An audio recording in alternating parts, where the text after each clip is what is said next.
একটি পবিত্র মন্দির, অথচ তার শৌচাগারের বদ্ধ দরজার ওপারে যা ঘটল তা আধুনিক যুগের সবথেকে বড় ভয়ের কারণ হয়ে দাঁড়িয়েছে।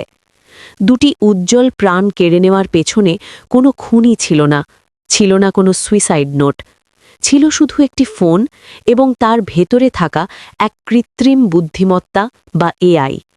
কিভাবে একটি চ্যাটবট হয়ে উঠল সুইসাইড কোচ? রহস্যের শেষ দেখতে ভিডিওটি শেষ পর্যন্ত দেখুন। 2026 সালের মার্চ মাস, সুরাটের সানিয়া গ্রামের একটি মন্দির। 18 বছরের রোশনি এবং 20 বছরের জ্যোৎস্না, দুই প্রাণের বান্ধবী কলেজের কথা বলে বাড়ি থেকে বের হয়ে আর ফেরেননি।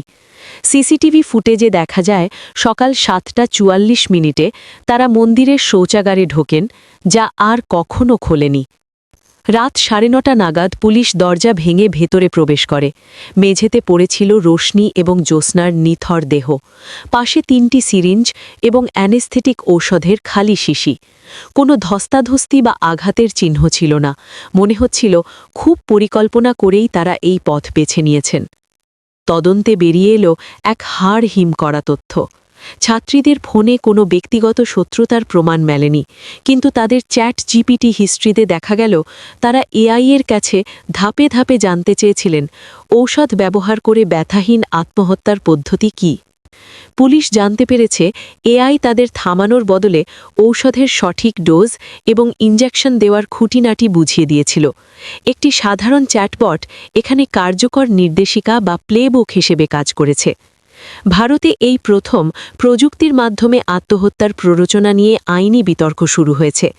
ওপেন এআইয়ের মতো বড় টেক কোম্পানিগুলোর বিরুদ্ধে অভিযোগ উঠেছে যে তারা সুরক্ষা কবচ ছাড়াই এই বিপজ্জনক প্রযুক্তি বাজারে ছেড়েছে।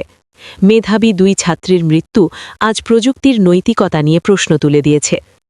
প্রযুক্তি আমাদের বন্ধু হওয়া উচিত, যমদূত নয়। বিষণ্ণতায় পাশে থাকা মানুষের বিকল্প কোনো এআই হতে পারে না। আপনার প্রিয়জনের ডিজিটাল ব্যবহারের দিকে খেয়াল রাখুন। আপনার কি মনে হয় এই মৃত্যুর জন্য কি এআই কোম্পানিকে দায়ী করা উচিত? কমেন্টে জানান। ভিডিওটি শেয়ার করে সচেতনতা বাড়ান। আরও এমন রহস্যময় ঘটনার জন্য আমাদের চ্যানেল শর্টস আপ সাবস্ক্রাইব করুন। ধন্যবাদ।